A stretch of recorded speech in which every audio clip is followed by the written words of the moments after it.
D'ici la fin de l'année, les autoroutes A13 et A14 reliant Paris à la Normandie vont changer.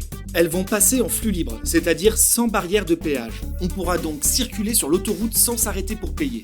Des portiques sont installés pour détecter les badges de télépéage et reconnaître les plaques d'immatriculation. Ça paraît nouveau en France, mais en réalité, beaucoup de pays l'ont déjà adopté. Je vous raconte.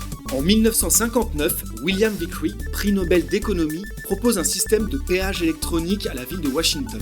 Il imagine un système dans lequel chaque voiture serait équipée d'un émetteur qui enverrait des informations à un ordinateur qui calculerait le tarif en fonction du trajet.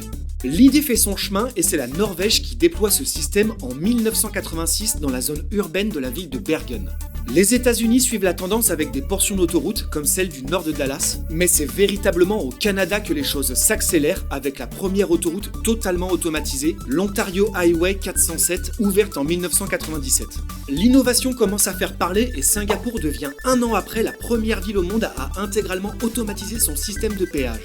Dans les années 2000 et 2010, le Portugal, l'Australie, l'Irlande, la Malaisie ou encore le Chili adoptent progressivement le flux libre. En France, l'aventure commence en 2019 avec l'ouverture d'un tronçon d'essai à Boulay en Moselle. Le test est convaincant et encouragé par l'État, SANEF lance en 2021 le projet de flux libre sur un axe majeur, l'A13 et l'A14. Et après 3 ans de travaux, on vous donne rendez-vous en juin pour tester.